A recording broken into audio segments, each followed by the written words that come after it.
वो सारा सारा दिन अपने कमरे में बंद रहता और किसी से बात करना पसंद नहीं करता था। इसे वो आवाजें सुनाई देती जो इंसानी कानों तक नहीं पहुंच पाती थी। अक्सर इसे खुद से बातें करते भी देखा गया। ये सब क्या था? क्या इसकी दोस्ती किसी जिन से हो गई थी या फिर वजह कुछ और थी?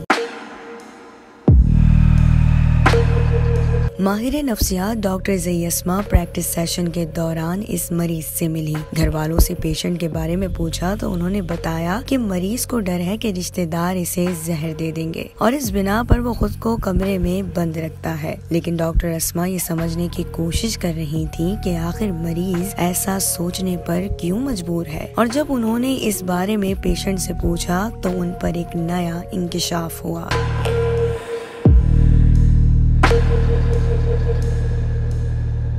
जब मेरे से पूछा कि ये आपको कैसे पता चला, तो उसने अपने तरफ दाएँ तरफ एक शख्स से इशारा करके कहा जो वहाँ पर कोई मौजूद भी नहीं था वैसे, और कहा ये जो बैठे हुए ना मेरे सामने, ये मुझे अक्सर बताते रहते हैं और मुझसे बड़ी लंबी-लंबी बातें होती हैं।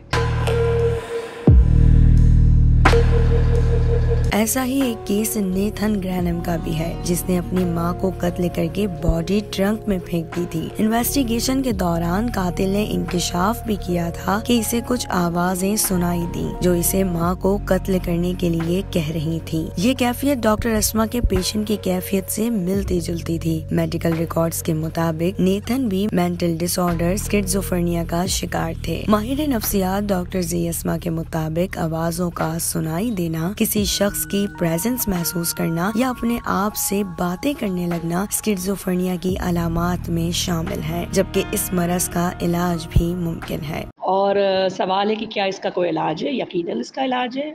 इलाज में मसला ये चलता है कि अक्सर लोग न उसको इग्नोर करते हैं, उसको कमरे में लॉक कर लेते हैं ऐसे मरीज़ को, और शर्मिंदगी के मारे कि लोग क्या बातें करेंगे, क्या कहेंगे, उनको लॉक करके रखते हैं, किसी से मुलाकात नहीं करते। और अगर हालत कितनी बिगड़ जाए, किसी डॉक्टर से मुलाकात कर भी लेते, तो डॉक्टर जो अद्वियात देते हैं, जो अगर आपने बहुत जल्दी इनको इनिशियल फ़ेज़ में ही किसी डॉक्टर को दिखाया है, तो अंदाज़न जो है 30-40% चांसेस है कि वो ठीक हो जाएगा, मगर ज़रूरी है कि 2 साल तक आप दवाइयाँ मुसलसल दें। दुनिया भर में दिमागी अमराज से मुतासिर अफराद की तादाद में तेजी से इजाफा हो रहा है। डिप्रेशन, एंजाइटी के मरीज बढ़ते जा रहे हैं और खुदकुशी के केसेस में भी इजाफा देखा गया है। अलबत्ता अफवाहों और टोटकों पर कान धरने के बजाय अगर वक्त पर दिमागी डॉक्टर से रुजू किया जाए या मेंटल इश्यूज पर गुफ्तगू करना आम हो जाए तो बेशुमार इंसानी जानें बचाई जा सकती हैं।